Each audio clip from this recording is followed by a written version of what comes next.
Achat 2030 est né naturellement du constat que les difficultés que nous avions à piloter nos achats, l'ensemble des acteurs du secteur les partageaient également. Et parce que les achats sont le premier poste contributeur du bilan carbone d'un groupe et d'une institution bancaire et assurance, ça pèse environ 30-35% hors émissions financées évidemment, nous avons décidé d'agir en nous réunissant à travers un collectif de pairs, de fournisseurs, d'experts, à travers le partenariat que nous avons avec la Climate House.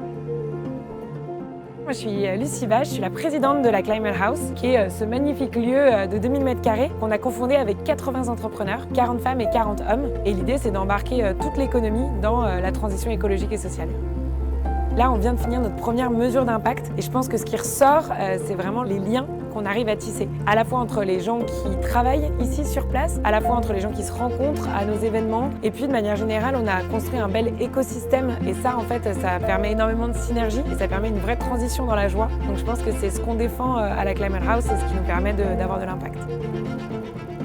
Durant 6 mois, nous avons inauguré cette première saison autour de 4 thématiques tests, à savoir les transports de fonds, les cartes de paiement, les prestations intellectuelles et le réseau et la téléphonie.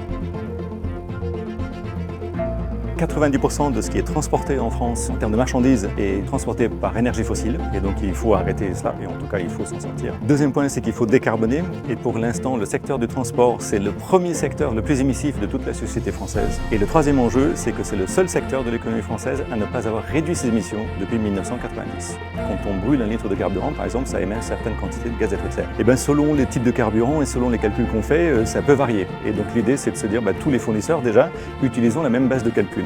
L'idée au terme de cette saison 1, c'est d'avoir constitué ce groupe, de partager des données et de partager également des visions communes sur les leviers qui peuvent être activés pour réduire l'empreinte d'une carte bancaire. Par exemple, de recevoir par SMS nos codes PIN plutôt que de les recevoir par courrier. Qu'on les utilise sans contact, on les use moins parce qu'on les utilise avec notre smartphone. Et donc on peut imaginer que ce petit bout de plastique, on l'utilise plus longtemps parce qu'on va de fait l'utiliser dans des conditions très différentes comparativement à ce qu'était la situation il y a quelques années encore.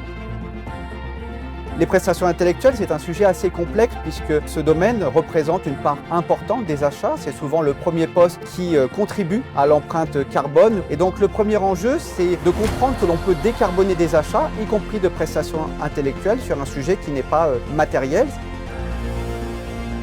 Et ce qui a été vraiment intéressant, c'est d'arriver à fédérer tout le monde bancaire. Donc on a fait intervenir une multitude de banques. On a fait intervenir également l'ensemble des opérateurs télécoms qui sont sur le territoire français. Et en cours de route, on a même réussi à faire intégrer dans le groupe de travail un constructeur.